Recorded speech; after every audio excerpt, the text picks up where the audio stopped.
Herkese merhaba, kanalıma ve mutfağıma hoş geldiniz. Bugün sizlerle birlikte beyaz çikolatalı brownie yapacağız. Yapması çok kolay, lezzeti ise gerçekten olay. Yapıma başlamadan önce bir hatırlatma yapmak istiyorum. Kanalıma abone olur ve videomu beğenirseniz çok sevinirim. Şimdi hemen yapıma geçiyoruz.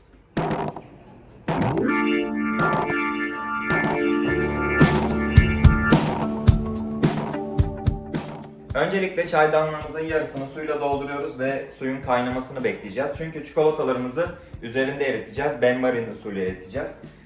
Benmarin usulü nedir? Eriteceğimiz çikolata kabına kesinlikle su değmemesi gerekiyor. Eğer erittiğimiz kaba su değerse çikolatamız biraz sertleşiyor. O yüzden kesinlikle su değmeyecek. Şöyle çaydanlığımızın üstüne bir tane kasemizi alıyoruz. İçine 240 gram kadar bitter çikolata koyacağız.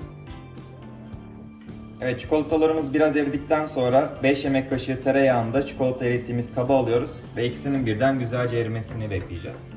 Şimdi bunlar burada erirken biz diğer işlemlerimizi yapacağız. Şimdi karıştırma kabımıza 3 tane yumurtamızı kırıyoruz. Şekeri de ekleyip ilk önce bunları güzel bir şekilde karıştıracağız.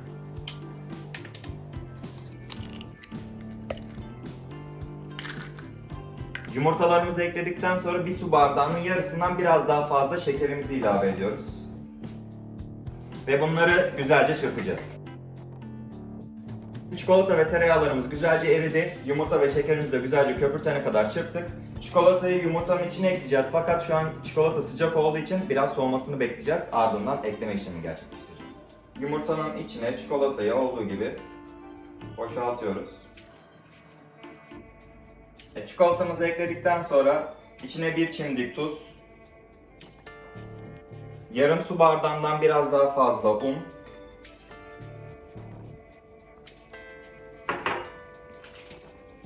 ve bir paket şekerli vanilin ekleyeceğiz. Daha sonra bunları güzelce karıştıracağız.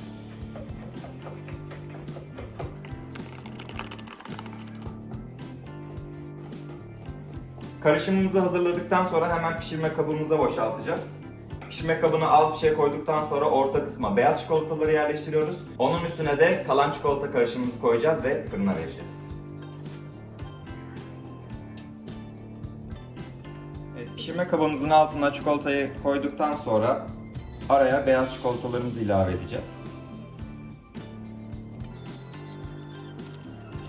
Ardından kalan çikolatayı üzerine boşaltıyoruz. Evet, şu an fırına girmesi için her şey hazır. Önceden ısıttığımız 170 derecelik fırında yaklaşık 40 dakika kadar pişireceğiz. Yalnız yarım saatten sonra sürekli kontrol etmeniz gerekiyor. Eğer fazla pişmiş olursa çok fazla kuru oluyor. Az pişmiş olursa da sufle kıvamında oluyor. Bu ikisini de istemiyoruz. O yüzden ara ara kontrol etmeniz çok önemli. Ve şimdi bunu fırına gönderiyoruz.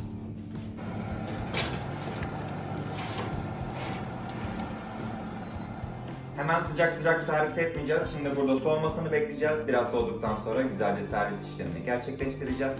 Tam 40 dakika boyunca 170 derecede pişirdim. Servis ettikten sonra lezzetinin nasıl olduğunu da sizlerle paylaşacağım. Gerçekten çok güzel görünüyor. Tarifi deneyen herkese afiyet olsun. Videoyu beğenmeyi ve kanala abone olmayı unutmayın. Görüşmek üzere, hoşça kalın.